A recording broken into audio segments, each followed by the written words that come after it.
الله الرحمن الرحيم نحمده ونصلي على رسوله الكريم أما بعد أعوذ بالله من الشيطان الرجيم بسم الله الرحمن الرحيم يا أيها الذين آمنوا كتب عليكم الصيام كما كتب على الذين من قبلكم لعلكم تتقون وقال النبي صلى الله عليه وسلم قال الله تبارك وتعالى الصوم لي وأنا أجزي به صدق الله العظيم وصدق رسوله النبي الكريم۔ بزرگان محترم اور عزیز دوستو، قرآن کریم کی اس آیت کی پچھلے ہفتے بھی تلاوت کی تھی، اور اس آیت کے ضمن میں جو بات میں نے عرض کی تھی کہ اللہ تعالیٰ نے اس آیت میں 3 باتوں کا تذکرہ کیا ہے۔ پہلی بات تو یہ ہے کہ تم پر روزے فرض کیے گئے۔ دوسری بات یہ فرمائی کہ یہ روزے تم سے پہلے لوگوں پر بھی فرض کیے گئے تھے۔ اور تیسری بات اللہ پاک نے اس آیت میں یہ ذکر فرمائی ہے کہ روزہ رکھنے سے کیا ملے گا۔ اللہ نے بتایا کہ روزہ رکھنے سے تم میں تقوی پیدا ہوگا۔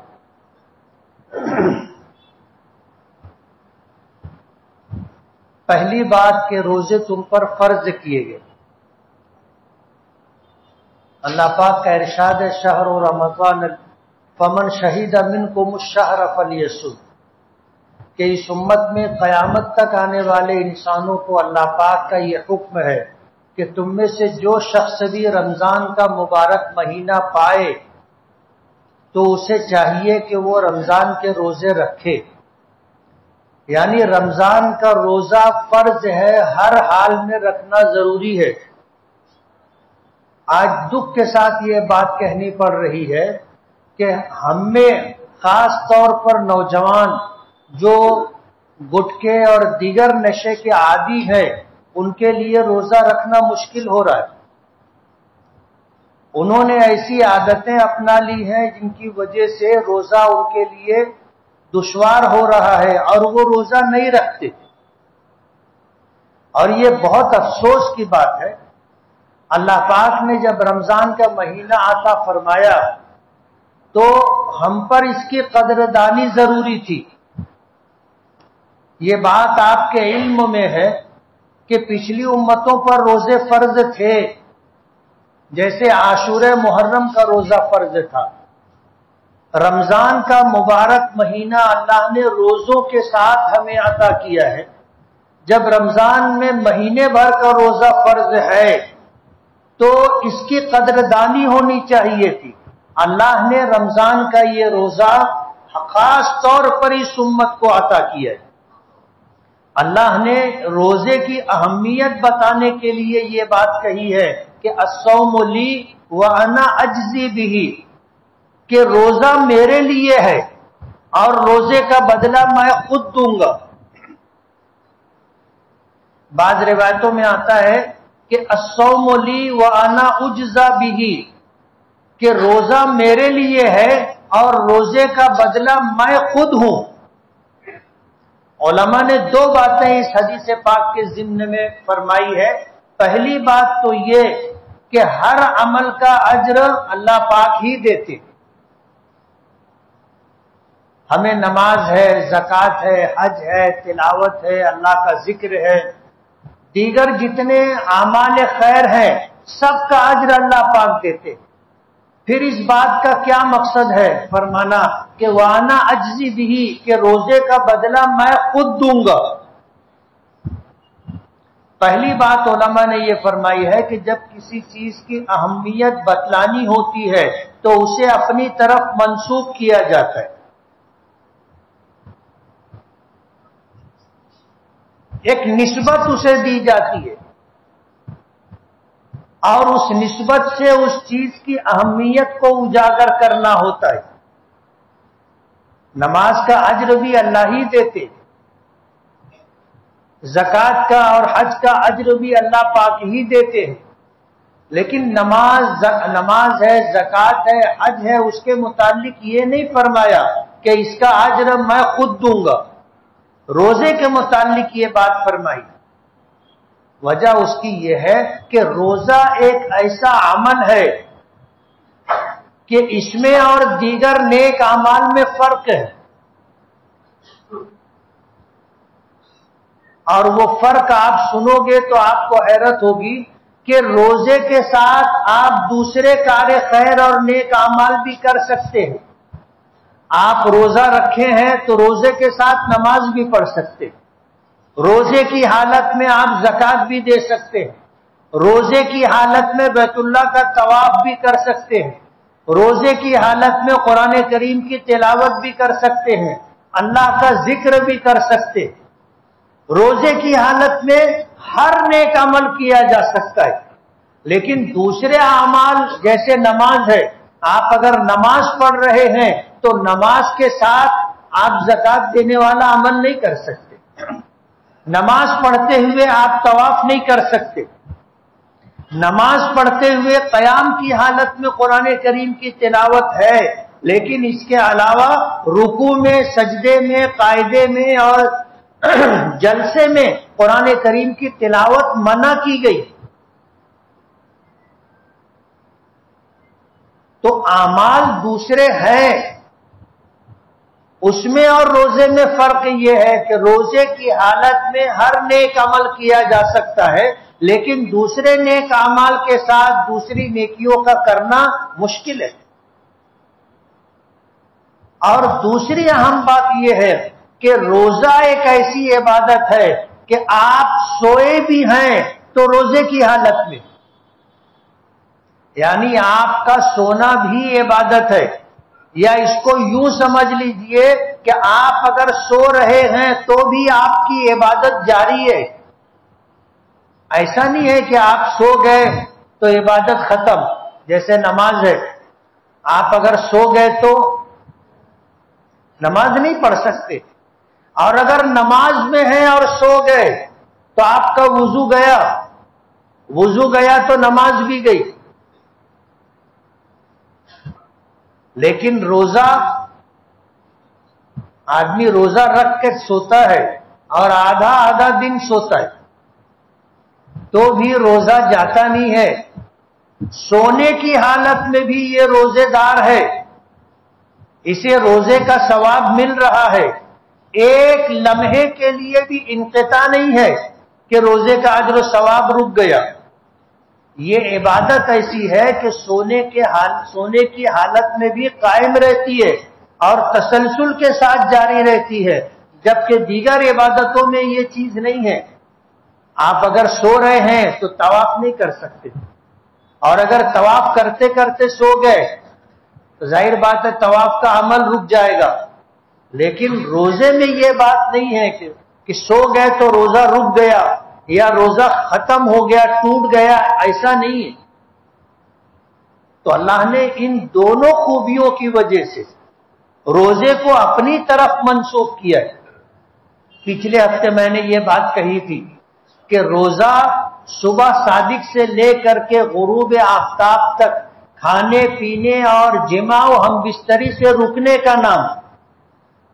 یہ تین عمل روزے کی حالت میں موقوف ہو جاتے ہیں، یعنی کھانا نہ کھانا، پانی نہ پینا، بیوی سے خاص تعلق قائم نہ کرنا، اور صبح صادق سے لے کر کے غروب آفتاب تک اسی حالت میں رکے رہنے کا نام روزہ ہے. اب مسجد بھری ہوئی ہے، اس میں کون روزہ ہے اور کون بے روزہ ہے ہم نہیں سمجھ سکتے. بلکہ بسا اوقات ایسا ہوتا ہے کہ جو روزہ خور رہتا ہے وہ اتنا منہ اتار کے رکھتا ہے کہ جو روزے دار ہے وہ اس سے اچھی حالت میں دکھتے.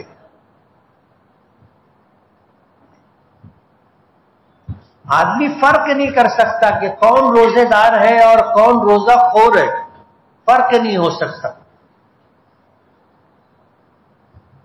تو یہ عمل ایسا ہے کہ اس عمل سے لوگ واقف نہیں ہو سکتے. آدمی اگر خود کہے تو الگ بات ہے، کہیں گئے کسی نے پانی پیش کیا تو وہ سر کھجا کر کے کہتا ہے کہ میرا روزہ ہے.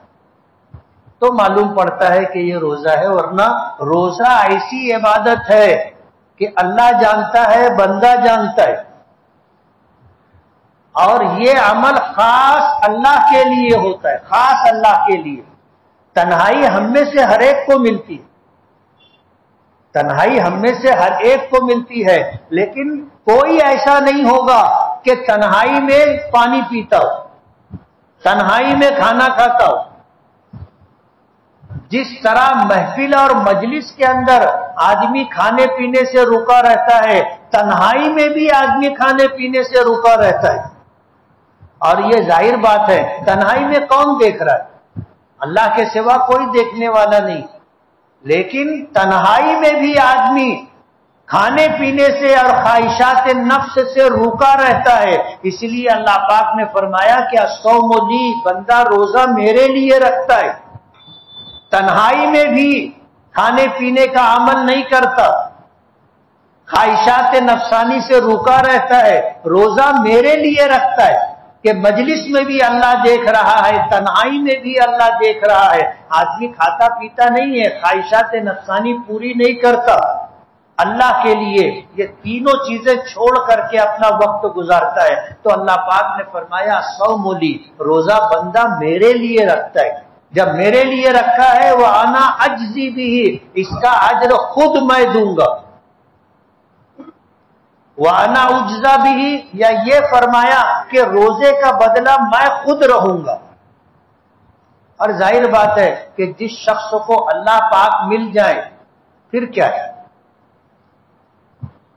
محمود غزنوی کے متعلق آتا ہے کہ اس کا ایک غلام تھا ایاز، جو مزاج شناس تھا، مزاج شناس۔ بعض خدام ایسے ہوتے ہیں کہ اپنے مخدوم کی کیفیت تک کو سمجھتے،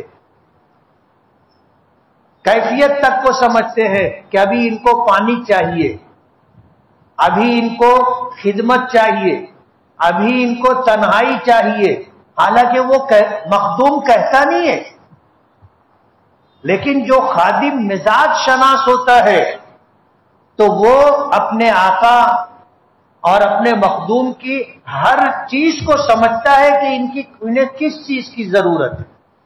مزاج شناس تھا اور بہت سمجھدار تھا۔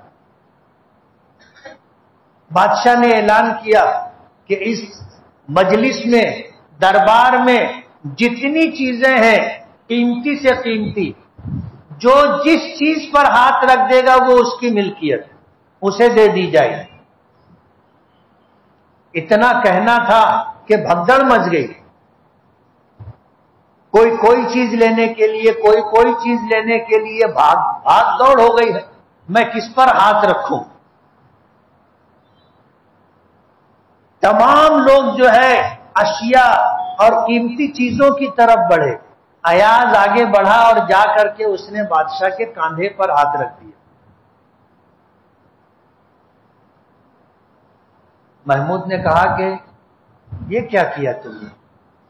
میں نے تو یہ اعلان کیا تھا کہ اس دربار میں جتنی چیزیں ہیں، جو شخص جس چیز پر ہاتھ رکھ دے گا وہ اس کی، تو قیمتی چیزیں چھوڑ کر کے آپ نے مجھ پر ہاتھ رکھ دیا۔ تو ایاز نے کہا کہ آپ بادشاہ ہو، اگر آپ مجھے مل گئے تو پوری سلطنت میری ہے نا، ایک چیز لے کر کے میں کیا کروں گا؟ یہی بات نبی کریم صلی اللہ علیہ وسلم نے ایک حدیث میں فرمائی کہ من کان للہ کان اللہ لہ، کہ جو شخص اللہ کا ہو جاتا ہے تو اللہ اس کے ہو جاتے۔ جو شخص اپنے آپ کو اللہ کے سپرد کر دے کہ اللہ کی مرضی کے خلاف زندگی میں کوئی کام نہیں کروں گا، ہر وقت اللہ کی اطاعت، فرما برداری، تابع داری، اللہ کی رضا اور خوشنودی حاصل کرنے کی کوشش کرتا ہو، اس نے اپنے آپ کو اللہ کے سپرد کر دیا تو اللہ اس کا بدلہ یہ دیتے ہیں کہ اللہ خود اس کے ہو جاتے۔ اور ظاہر بات ہے بندے کو جب یہ مقام ملتا ہے تو بات ہی الگ ہوتی ہے نا، اس کی زبان سے جو بات نکل جاتی ہے اللہ ویسا کر دیتا ہے۔ وہ جو چاہتا ہے اللہ ویسے حالات بنا دیتا ہے. من کان للہ کان اللہ لہ. روزے میں یہ خصوصیت ہے کہ روزہ اللہ پاک فرماتے ہیں میرے لیے ہے اور روزے کا بدلہ میں خود ہوں. اگر کل قیامت کے دن یہ مقام اللہ کسی کو دے دے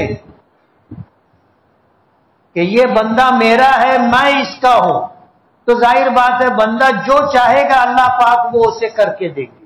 اس سے بڑی بات اور کیا ہو سکتی ہے؟ اس لیے روزہ ایک ایسا عمل ہے کہ اس کی قدردانی ہونی چاہیے. جو لوگ روزہ نہیں رکھتے وہ بدنصیب ہیں.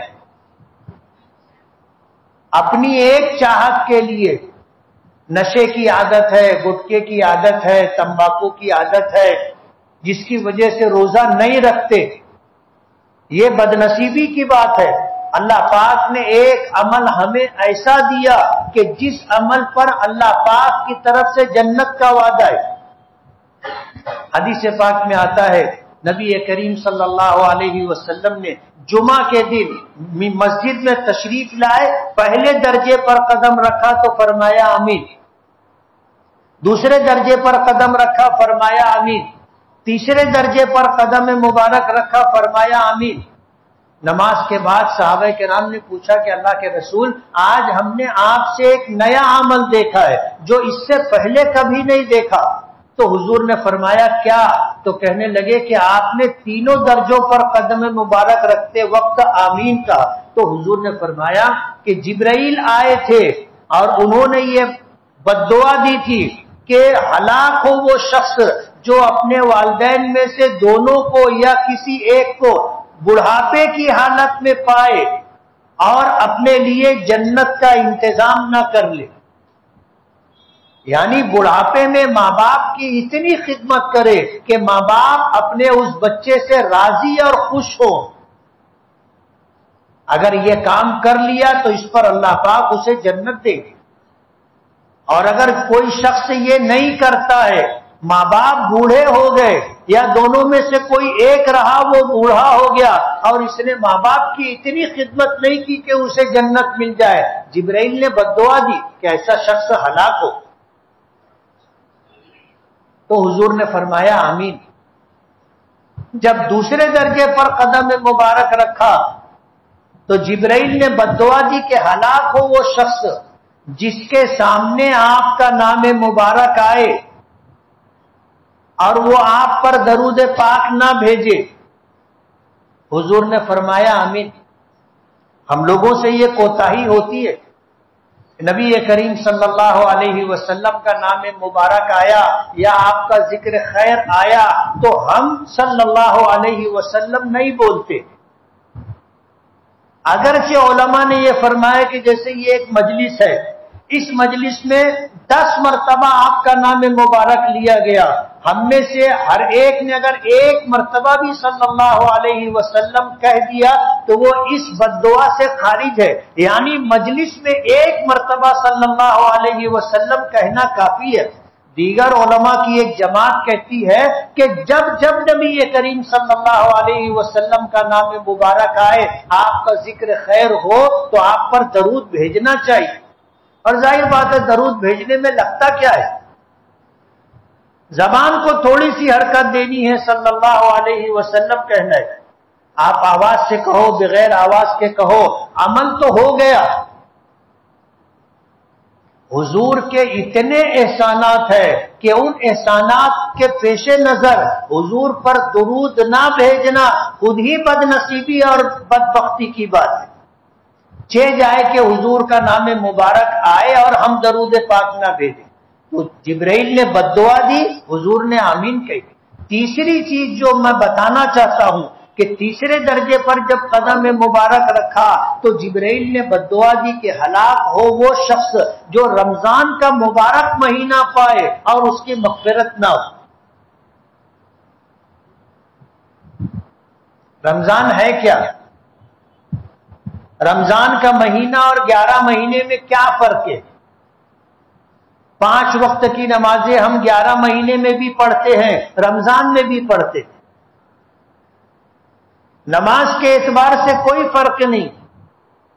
معمولات زندگی کے اعتبار سے، عبادات کے اعتبار سے کوئی فرق نہیں۔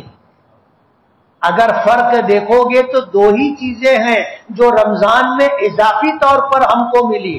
ایک تو یہ کہ اس مہینے کے روزے کو اللہ پاک نے فرض قرار دیا، اور اس مہینے میں رات کی نماز تراویح کو نبی کریم صلی اللہ علیہ وسلم نے اپنی سنت قرار دیا ہے۔ اس کے علاوہ کوئی تیسرا عمل نہیں ہے، روزہ اور تراویح۔ علماء نے لکھا ہے کہ اگر کوئی شخص رمضان المبارک کے روزے اہتمام سے رکھے، تراویح اہتمام سے پڑھے، یہ دو کام کر لے تو انشاءاللہ اس کی مغفرت ہو جائے گی۔ اب جو لوگ رمضان کا مہینہ ملنے کے بعد بھی روزہ نہیں رکھتے، ان سے بڑا بدنصیب اور بدبخت تو کون ہوگا؟ ہر حالت میں روزہ رکھنا چاہیے، روزہ چھوٹنا ہی نہیں چاہیے۔ اس روزے کا اجر و ثواب اتنا ہے کہ اس کا اندازہ نہیں کیا جا سکتا۔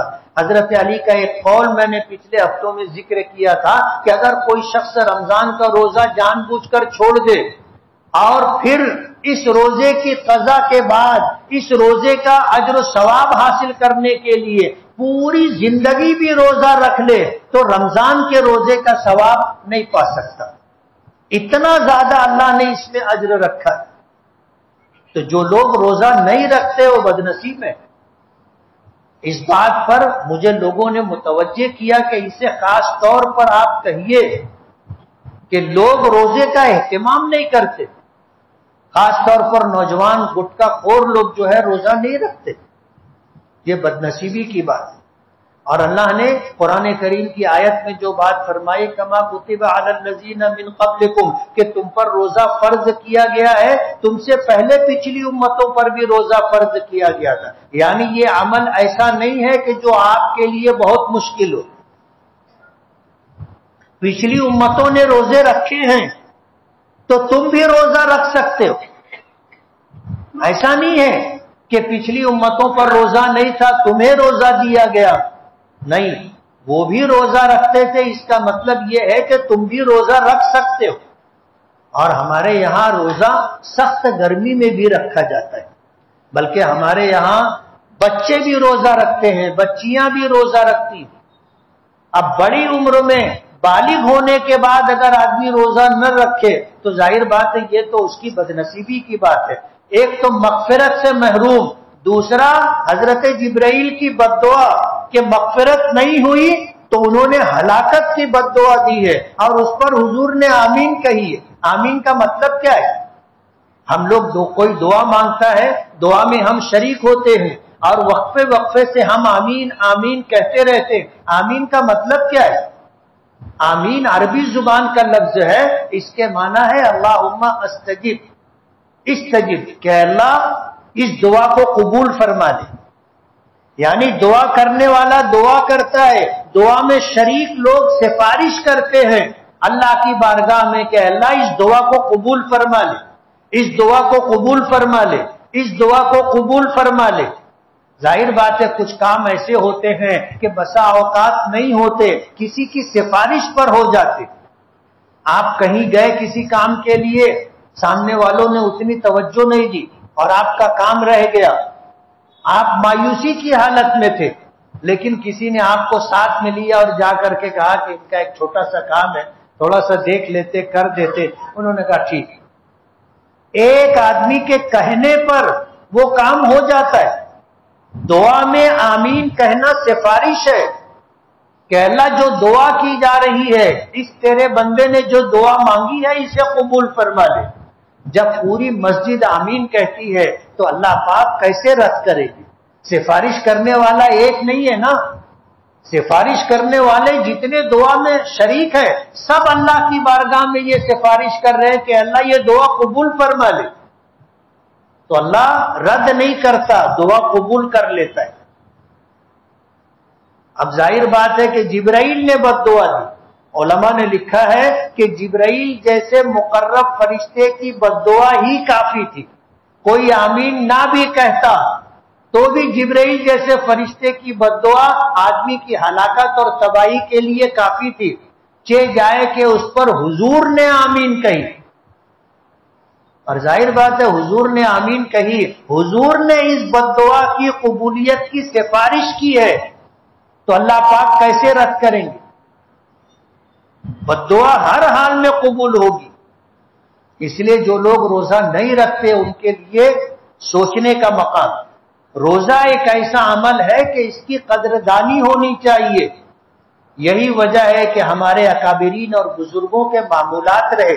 خود نبی کریم صلی اللہ علیہ وسلم کا اپنا معمول تھا کہ رجب اور شعبان کا مہینہ روزوں میں گزارتے تھے. آپ کا معمول تھا ہر ہفتہ پیر اور جمعرات کے دن کا روزہ رکھا کرتے تھے. آپ کی عادت شریفہ تھی ہر مہینہ چاند کی 13, 14, 15 تاریخ کو روزہ رکھا کرتے تھے. کیا بات تھی کہ اللہ کے رسول صلی اللہ علیہ وسلم کی زندگی کا ایک ہفتہ, کوئی مہینہ ایسا نہیں ہوتا تھا جس میں آپ روزہ نہ رکھتے. ہر ہفتے کے پیر جمعرات کا روزہ, ہر مہینے میں چاند کی 13, 14, 15 تاریخ کا روزہ, اور پھر رجب کا مہینہ آیا, شعبان کا مہینہ آیا تو پورا مہینہ آپ روزہ رہتے تھے جیسے ہم لوگ رمضان میں رہتے تھے. کوئی تو بات تھی کہ نبی کریم صلی اللہ علیہ وسلم روزے کا اتنا اہتمام کیا کرتے. ہمیں بھی رمضان کے علاوہ غیر رمضان میں چاند کی 13, 14, 15 تاریخ کا روزہ رکھنا چاہیے. اسے ایام بیض کہتے. ایام بیض مہینے کے روشن دن, یہ 13 راتیں روشن رہتی ہیں چاند کی وجہ سے, تو اسے ایام بیض کہتے. اور پیر کا دن اور جمعرات کا دن نبی کریم صلی اللہ علیہ وسلم روزہ رکھا کرتے تھے. کسی نے پوچھا کہ اللہ کے رسول آپ ہر ہفتہ پیر اور جمعرات کو روزہ رکھتے ہیں, تو حضور نے فرمایا تھا کہ پیر کے دن اور جمعرات کے دن اللہ کی بارگاہ میں خاص طور پر بندوں کے اعمال پیش کیے جاتے ہیں, اور میں یہ چاہتا ہوں کہ میرا عمل جب اللہ کی بارگاہ میں پیش ہو تو روزے کے ساتھ, یعنی میں روزے کی حالت میں ہوں اور میرا عمل اللہ کی بارگاہ میں پیش کیا جائے. اللہ توفیق دے ہم لوگوں کو ہر پیر جمعرات کو اور ہر مہینے کی چاند کی 13, 14, 15 تاریخ کو روزہ رکھنا اللہ ہمارے لیے آسان کر دے. رکھنا چاہیے, کوشش کرنا چاہیے, اور بہت آسان. ابھی کسی نے کوئی چند دنوں پہلے پوچھا کہ روزہ کیسا جا رہا ہے. میں نے کہا روزہ تو پتہ بھی نہیں چلتا نا کہ روزہ ہے.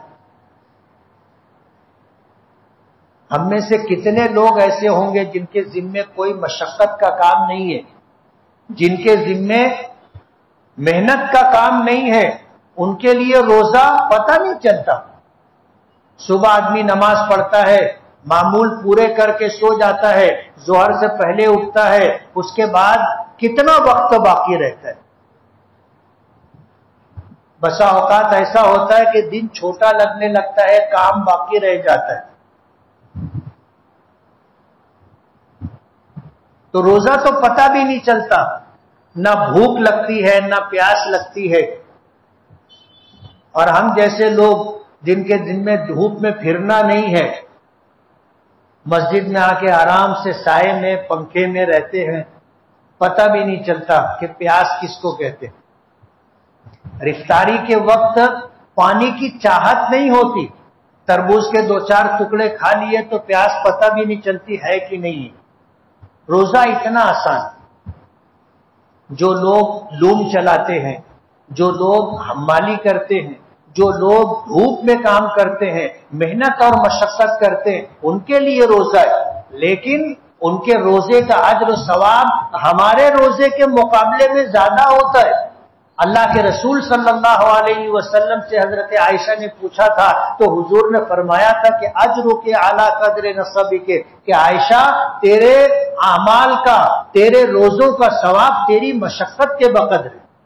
اب جو لوگ لوم چلاتے ہیں, جو لوگ حمالی اور مزدوری کرتے ہیں, جو لوگ دھوپ میں کام کرتے ہیں, ان کے لیے روزہ ہوتا ہے اور انہیں مشقت ہوتی ہے, لیکن وہ روزہ رکھتے ہیں تو اس کا اجر و ثواب ہمارے روزے کے مقابلے میں بہت زیادہ ہوتا ہے.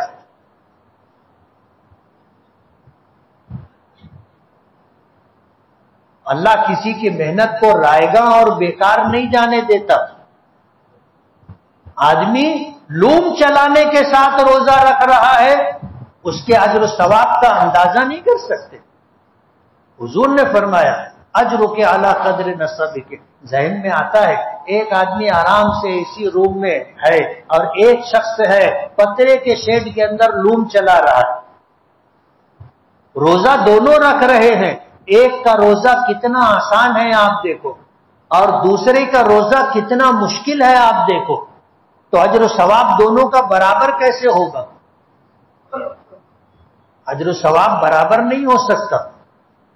غریب آدمی ہے، محنت مشقت کر رہا ہے، حلال روزی کے لیے جدوجہد اور کوشش کر رہا ہے، تو ظاہر بات ہے کہ جتنی محنت اور مشقت وہ اٹھا رہا ہے اور روزے کی وجہ سے اس کو جتنی تکلیف ہوگی اللہ اس کے اجر و ثواب کو اتنا بڑھا کر کے دے گا. کل قیامت کے دن ایسا شخص رشک کرے گا اپنی زندگی پر کہ میں نے لوم چلاتے ہوئے محنت مزدوری کرتے ہوئے روزہ رکھا تھا، آج اللہ نے مجھے اس کا کتنا بہترین صلہ دیا ہے، کتنا زیادہ اجر و ثواب دیا ہے. حضور نے فرمایا کہ اگر میری امت کو یہ معلوم ہو جائے کہ روزہ رکھنے کا ثواب کیا ہے تو میری امت یہ چاہے گی کہ سال بھر روزہ رہے. سال بھر. پہلا عشرہ رحمت کا تھا، ختم ہو گیا. حدیث پاک میں آتا ہے کہ رمضان کا چاند دکھتا ہے، اللہ پاک جنت کے دروازے کھول دیتا ہے، جہنم کے دروازے بند کر دیے جاتے ہیں. رمضان کا چاند دکھتا ہے، اللہ پاک قبر کے عذاب کو موقوف کر دیتا ہے. جو بندے مر گئے اور اپنی بدعمالیوں کی وجہ سے عذاب میں مبتلا تھے، چاند دکھتے ہی عذاب قبر موقوف ہو جاتا ہے. رمضان کا چاند دکھتا ہے، اللہ پاک شیاطین کو قید کر دیتے. یہ رحمت رمضان کے چاند کے دکھنے کے بعد پہلا عشرہ اللہ کی رحمت کا ہے، اور یہ رحمت کا ظہور ہے کہ جنت کے دروازے کھل گئے، جہنم کے دروازے بند کر دیے گئے، شیاطین کو قید کر دیا گیا، عذاب موقوف کر دیا گیا. چاند دکھتے ہی اللہ کی رحمتوں کا ظہور شروع ہو جاتا ہے. پہلا عشرہ رحمت کا ختم ہو گیا، دوسرا عشرہ مغفرت کا چل رہا ہے. اس کی قدر دانی کر لیں. ہم سے ان 15 دنوں میں جو کوتاہیاں ہو گئی ہوں، کوشش کریں کہ آئندہ 15 دنوں میں اس کی تلافی ہو جائے. اگر ہم سے گناہ ہوتے رہے ہیں تو گناہوں کا چھوڑنا ضروری ہے. نبی کریم صلی اللہ علیہ وسلم نے فرمایا روزے کی قدر دانی یہ ہے کہ آدمی اللہ کی نافرمانی سے، گناہوں سے رک جائے. ایک حدیث میں تو یہاں تک آیا کہ اگر آدمی روزہ ہے اور نماز نہیں پڑھ رہا ہے، روزہ ہے گناہ کے کام کر رہا ہے، تو حضور نے فرمایا کہ جو شخص روزہ رکھ کر کے گناہ نہ چھوڑے تو اللہ کو اس کے روزے کی پرواہ نہیں ہے. اسے سوائے بھوکا پیاسا رہنے کے کچھ نہیں ملا. بھوکا پیاسا رہا، اجر و ثواب نہیں ملا. رمضان کی قدر دانی یہ ہے کہ آدمی گناہوں کو بالکل لیا چھوڑ کر کے چلے. خاص طور پر کوئی نافرمانی، اللہ کے حکم کی خلاف ورزی نہ ہو، اس بات کی کوشش کرے.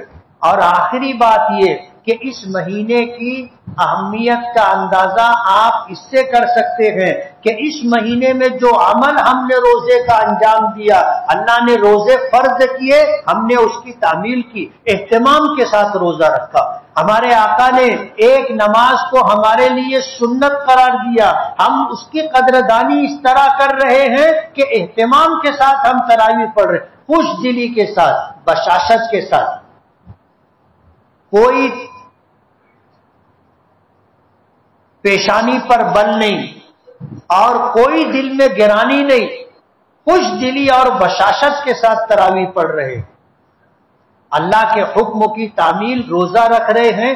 حضور نے ہمیں ایک نماز عطا کی، اس کی قدردانی یہ ہے کہ ہم اہتمام کے ساتھ تراویح پڑھ رہے ہیں۔ یہ دو عمل آپ کرو گے، اس مہینے کی اس عمل کی اہمیت کا اندازہ آپ اس سے کریں کہ جنت کے 8 دروازے ہیں، 8 دروازے۔ اللہ نے ایک دروازے کا نام ہے ریان۔ ریان نبی کریم صلی اللہ علیہ وسلم نے فرمایا کہ یہ دروازہ روزے داروں کے لیے مخصوص ہے۔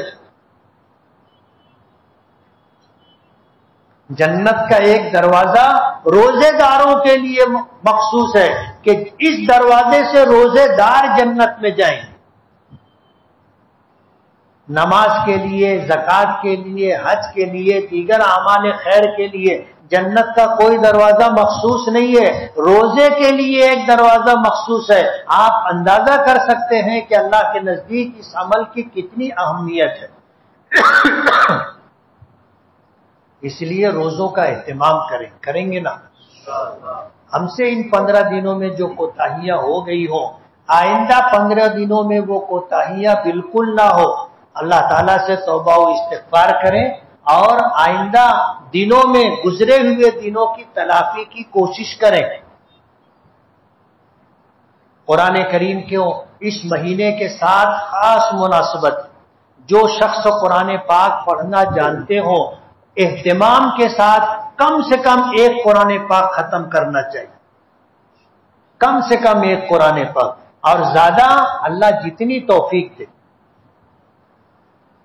جو لوگ پڑھنا نہیں جانتے وہ اس بات کی کوشش کریں کہ کسی پڑھنے والے کے قریب بیٹھیں، تراویح میں اہتمام کے ساتھ شریک ہوں تاکہ پورا قرآن پاک سن لیں۔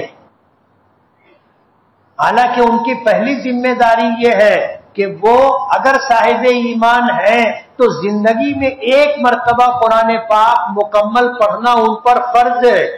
یہ علماء نے لکھا ہے، ان کو چاہیے کہ اگر بچپن میں قرآن کریم ناظرہ نہیں پڑھ سکے تو ابھی بھی موقع ہے، مرتے دم تک موقع ہے، قرآن کریم پڑھنا سیکھ لیں اور کم سے کم ایک مرتبہ قرآن پاک مکمل پڑھیں۔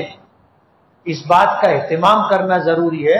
اللہ تعالی ہمیں روزوں کی فضیلت کے پیش نظر اس کے اجر و ثواب کے حصول کی توفیق عطا فرمائے۔ اللہ تعالی ہمارے لیے روزے کے ساتھ ساتھ تراویح کے عمل کو آسان فرما دے اور اس مہینے کی قدردانی اللہ نصیب فرمائے۔ وآخر دعوانا ان الحمد للہ رب العالمین۔